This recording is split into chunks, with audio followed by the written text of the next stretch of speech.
இன்றைய வார்த்தை இன்றைய நாளிலும் 14ஆம் தேதி டிசம்பர் மாதம் 2025ஆம் ஆண்டு ஞாயிற்றுக்கிழமை.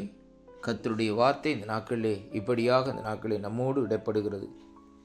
2 பேதுருவின் புஸ்தகம் 3வது அதிகாரம் 9வது வசனத்தை இந்த நாட்களிலே வாசிக்க கேட்போமாயிருந்தால், தாமதிக்கிறார் என்று சிலர் எண்ணுகிறபடி கர்த்தர் தமது வாக்குத்தத்தத்தை குறித்து தாமதமாயிராமல் ஒருவரும் கெட்டுப்போகாமல் எல்லோரும் மனம் திரும்ப வேண்டும் என்று விரும்பி நம்மேலே நீடிய பொறுமை உள்ளவராய் இந்த நாட்களில் இருக்கிறார் என்று கர்த்தருடைய வார்த்தை இந்த நாட்களிலே சொல்லுகிறதை பார்க்கிறோம். அன்பு பிள்ளைகளே, இன்றைக்கு அநேகருடைய கேள்வி, ஏன் ஆண்டவருடைய வருகை தாமதமாக இந்த நாட்களிலே இருக்கிறது என்று சொல்லி இந்த நாட்களிலே அநேகர் கேள்விகளை கேட்டுக்கொண்டிருக்கிறார்கள்.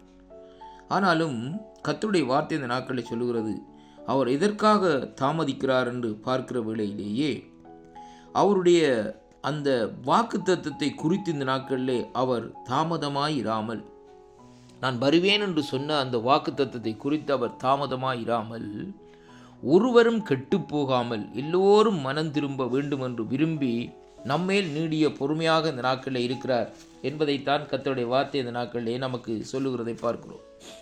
ஆண்டோடைய வருகையினுடைய தாமதம் நம்முடைய நன்மைக்காக இருக்கிறது என்பதைத்தான் இந்த பேதுரு இந்த நாட்களில் இப்படியாக இதில் எழுதி வைத்திருக்கிறதை இன்றைக்கு காண்கிறோம். அருமையான கர்த்தருடைய பிள்ளைகளே, இன்றைக்கு அநேகருடைய கேள்வி இந்த நாட்களிலே இப்படியாக இருக்கிறது. ஒவ்வொருவரும் எதிர்பார்த்தார்கள் அப்போஸ்தலருடைய காலத்திலே ஆண்டோடைய வருகை வருமென்று.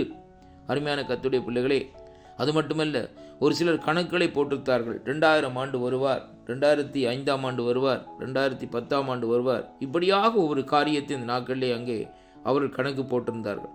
ஆனாலும் ஆண்டவருடைய கணக்கோ, ஆண்டவருடைய நேரங்களோ, ஆண்டவருடைய வருகையோ இந்த நாட்களிலே வேறு விதமாக இந்த நாட்களில் இருக்கிறதை பார்க்கிறோம். ஏனென்றால் அது பிதாவினுடைய சித்தத்தின்படி இந்த நாட்களில் அந்த காரியங்கள் இருக்கிறதை காணக்கூடியதாக இருக்கிறது. ஏனென்றால் பிதாவாகிய தேவன் அவர் இந்த நாட்களிலே தீர்மானித்து தான் இந்த நாட்களிலே திருத்துவ தேவனாய் பிதா, குமாரன், பரிசுத்த ஆவியானவர் மூவருமாய் இந்த நாட்களில் இந்த பூமியிலே வந்து இந்த பூமியை உருவாக்கி, இந்த பூமியிலே இந்த நாட்களிலே ஆதாமையும் ஏவாளையும் உருவாக்கி இந்த நாட்களை நடத்தி வந்தார்கள் சொல்லி அங்கே காணக்கூடியதாக இருக்கிறது. அருமையான கர்த்தருடைய பிள்ளைகளை, ஆனாலும் அதற்கு பின்பாக நடந்த சில சம்பவங்களின் நிமித்தம், அவர்கள் வஞ்சிக்கப்பட்டது நிமித்தம் இந்த நாட்களிலே ஆண்டவர் இந்த நாட்களிலே பார்க்கிற வேளையிலே அந்த காரியத்தில் இந்த நாட்களில் தாமதமாக இருக்கிறார். ஏனென்றால் அதற்கு பின்பாக அவருடைய குமாரனாகிய இயேசு கிறிஸ்து இந்த பூமியிலே வந்து ஜனங்களுடைய பாவங்கள், ஜனங்களுடைய அக்கிரமங்கள், ஜனங்களுடைய வேதனைகள், ஜனங்களுடைய துன்பங்கள், ஜனங்களுடைய நெருக்கங்களுக்காக தன்னைத்தாமே இந்த நாட்களிலே சிலுவை மரணத்துக்கு ஒப்பு கொடுத்து அவர் மறுபடியுமா உயிர்த்தெழுந்து பிதாவுடைய வலது பாரசத்திலே வீற்றிருக்கிறபடி வேதம் இந்த நாட்களை சொல்லுகிறதை பார்க்கிறோம். அருமையான கர்த்தருடைய பிள்ளைகளே, அப்படியானால் குமாரனாகிய இயேசு கிறிஸ்து இந்த பூமியிலே வாழ்ந்து ஜனங்களோடு இந்த நாட்களிலே அவர் அங்கே பழகி அவர் அனுபவித்த காரியங்கள் எல்லாம் இந்த நாட்களில் அவருக்கு தெரியும். இந்த ஜனங்களுடைய சூழ்நிலைகள் இந்த நாட்களிலே அவருக்கு தெரியும். அதன் நிமித்தம்தான் இந்த நாட்களிலே அவர் இந்த நாட்களிலே வருகையை தாமதித்து இருக்கிறார். ஏனென்றால் இந்த ஜனங்கள் வலது கைக்கும் இடதைக்கும் வித்தியாசம் தெரியாமல் இருக்கிற ஜனங்கள் மட்டுமல்ல, இந்த ஜனங்கள் இந்த நாட்களிலே என்ன செய்ய வேண்டும், இப்படிப்பட்ட சூழ்நிலையிலிருந்து அவர்கள் மனம் திரும்ப வேண்டும் என்று சொல்லி தேவன் எப்படியாக இருக்கிறாராம், நீடிய பொறுமையோடு இந்த நாட்களில் இருக்கிறாராம் என்று கர்த்தருடைய வார்த்தை இந்த நாட்களில் சொல்லுகிறதை பார்க்கிறோம்.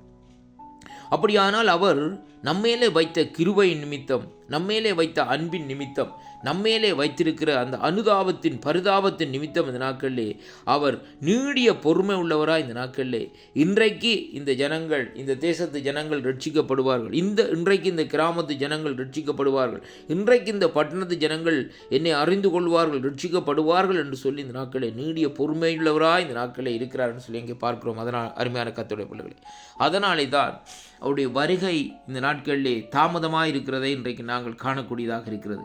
அவருடைய வருகையை குறித்து பார்க்கிற வேளையிலே அதை பிதாவை தவிர ஒருவரும் குமாரனும் கூட இந்த நாட்களை அறிய முடியாமல் இருக்கிறது. ஏனென்றால் எல்லாம் ஒரு இரகசியமாக இந்த நாட்களில் வைக்கப்பட்டு முத்தரிக்கப்பட்டு இருக்கிறதை அங்கே காணக்கூடியதாக இருக்கிறது. அருமையான கர்த்தருடைய பிள்ளைகளை, வேதத்திலே நீங்கள் எடுத்து பாருங்கள். அங்கே வேதம் சொல்லுகிற இந்த நாட்களை பாருங்கள். தானியேல் இடத்திலே சொல்லப்பட்ட கடைசி கால காரியங்களுக்கு அங்கே முத்திரையிடும்படியாக இந்த நாட்களை ஆண்டவர் இந்த நாட்களை சொல்லுகிறதை பார்க்கிறோம். அப்படியானால் அவருடைய வருகைக்கு நாங்கள் ஆயத்தப்படும் வரைக்கும் தேவன் நமக்கு ஒரு சந்தர்ப்பத்தை கொடுத்திருக்கிறார் என்பதைத்தான் இன்றைக்கு நாங்கள் பார்க்கக்கூடியதாக இருக்குது. அவருடைய பரிசுத்தத்துக்காக நாங்கள் வைராக்கியம் காட்டும்படியாகவும் அவர் மேலே நாங்கள் அன்பு வைக்கும்படியாகவும் தேவன் நமக்கு ஒவ்வொரு நாட்களையும் இந்த நாட்களை கூட்டி கொடுத்து கொண்டே இருக்கிறார். அதனாலே கர்த்தருடைய பிள்ளைகளே, இந்த வார்த்தைகளை கேட்கிற யாவராக இருந்தாலும் உங்களுக்குள்ளே ஒரு மனம் திரும்புதல், ஒரு விடுதலை இந்த நாட்களை வரும்படியாக ஆண்டவராய் இயேசு கிறிஸ்துவின் நாமத்திலே இந்த நாட்களிலே கேட்கிறேன். கர்த்தருடைய பிள்ளைகளே, மனம் திரும்புங்கள், தேவனுடைய ராஜ்யம் சுமிக்கின்றது. கர்த்தர் உங்களை ஆசீர்வதிப்பாராக.